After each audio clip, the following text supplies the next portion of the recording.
Did we read the same manga? What's up, guys? I go Pencil here, and here to do a very, this may be one of my quicker JJK videos, ever. Quicker or quickest JJK videos ever, because this isn't complicated. I can't believe people are actually arguing this now that the Jujutsu Showdown is over, so let's not waste any more time, and let's hop right into it. Heading me. Are you ready? 3, 2, 1, go. What's up, guys? That guy with a pencil here. Fun fact, I do mean to have it on me, and keep it on me at all times. And another fun fact, yes, it mattered. What? Notably, since the Jujutsu Showdown's over, everyone's already started their rereads, and everyone started doing their rankings of who's the most important, who's the least important, and I've seen Nobara getting, ludicrous amounts of slander, and, here's the thing, right?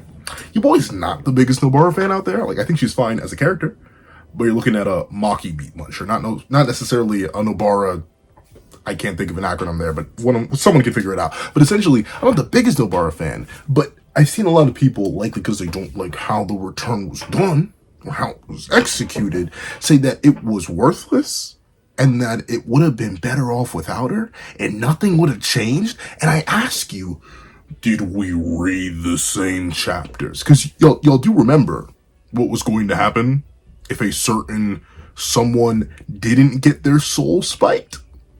Y'all remember, right? If you don't, I can quickly remind you. Remember, Nobara appears very specifically, or at least the hint to her appears very specifically at the end of 266. Do you know what Sukuna was going to do at the end of 266? Domain. Yeah, he was going to domain and spread Yuji's cheeks across the 9 realms. I'll be completely honest, because here's the thing, right? Yuji's domain is huge. It is gargantuan. It is massive. I want y'all to take a simple look. Look at how big that boy is. Yeah, it's on top of a building, but in terms of, maintained domains, that's the largest we've ever seen. And we know what large shell domains have in terms of durability, aka nothing.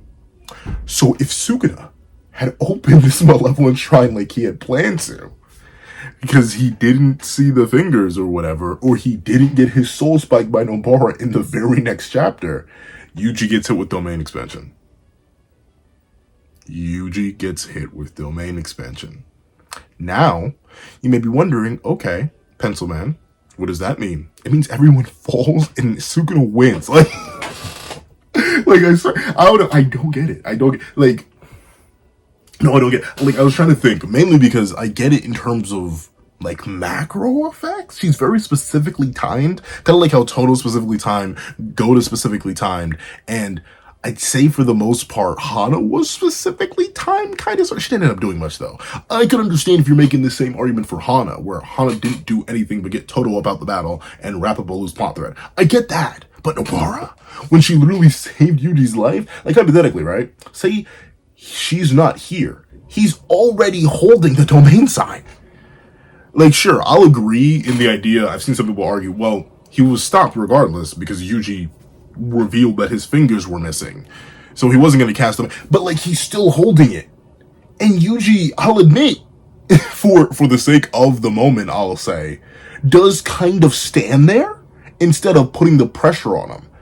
But, considering this is a Sukuna who already ate a sure hit from Yuji, and, I'm not going to say laughed it off, but essentially, it's going to be shown that he can kind of just eat them bad boys in 267. He can nibble on a sure hitter there.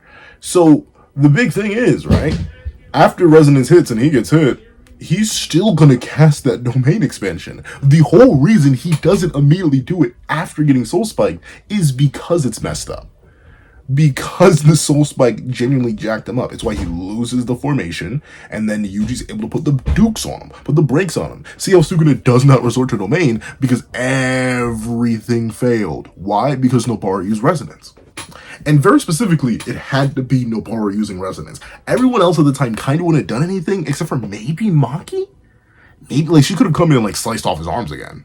But then again, who knows how many types of hand signs or how many versions of this he could do with 4 hands. Unless Maki came in and lopped his top off, which she wasn't going to do, considering Maki doesn't do anything after she got taken out a few chapters back. Nobara was needed. Toto was gone.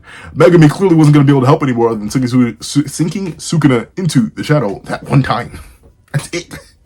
Like, that's it. He was done. I don't know. That's the thing. It's simple, I'll admit. And definitely in comparison, I'll agree with one thing. For how long we waited, she gets very little. Like, she's the, really, when you think about it, she's the one return that we waited the longest for now. Like, I think technically she even eclipses Gojo at this point. Because Gojo gets, actually, maybe not. Because I think she falls in like the 120s. And Gojo gets sealed by the 80s. So I think Gojo, technically, his return was still longer overall. But at least when he came back, it was big, it was hefty, it led to the longest fight in the series. I'll admit, Nobara's return and motion isn't massive, as in she didn't do crazy numbers, but she did enough numbers to the point where if you pluck her out, if you remove her from this moment, Sukuna opens domain, everybody dies. Because who's interfering? Maki, if Sukuna opens domain, cannot interfere.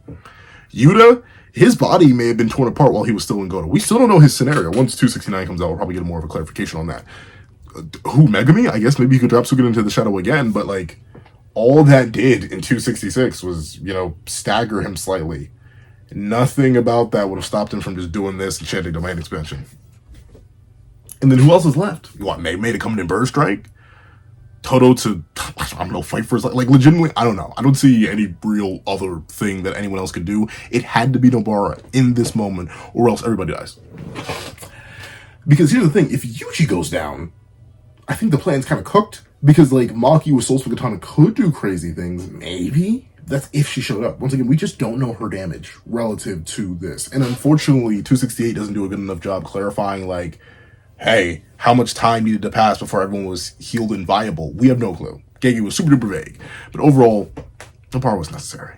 Let's not do this. There are many other arguments you can make about Nobara. We can have many different types of discussions about Nobara and her role in the narrative and how long we waited for how little she got, relatively speaking, in terms of a moment. How she probably should have gotten a whole chapter dedicated to herself, kind of like how Megami got a whole chapter dedicated to himself. But regardless, in terms of her impact on the Shinjuku Showdown, it is undeniable that she was necessary. At least in my opinion. I don't know. If you disagree, let me know why. And let me know what you think would happen if Nobara was not there to use resonance at that moment in time. Because if you can think of something else, I'd love to hear it. But, of course, that's what I think. Please, what you guys think in the comment section down below. If you're all the way to the end of this very quick video, please do me a favor and leave ball eye. Instead of eyeball, do ball eye. Why?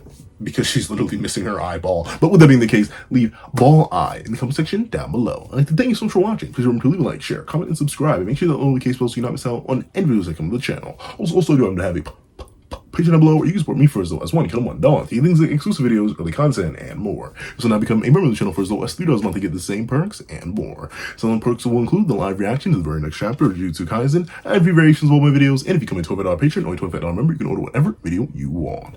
Also, you have a link to my Ko-Fi in the description down below. You can drop 5 beans for a short video, 29 beans for a long video, or any beans at all. Any support is always greatly appreciated. Now, I'd like to thank you so much for watching once again, and I hope you guys have a wonderful day. This is That Other Pencil, writing off.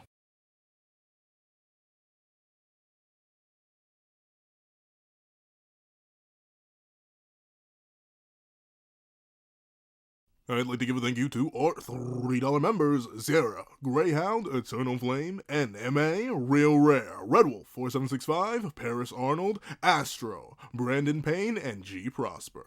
And I'd like to give a thank you to our $5 patrons, Sean, Midnight Lord 21, Kevin, Encarnacion, Josh Brown, Igneal Lind, and A+A.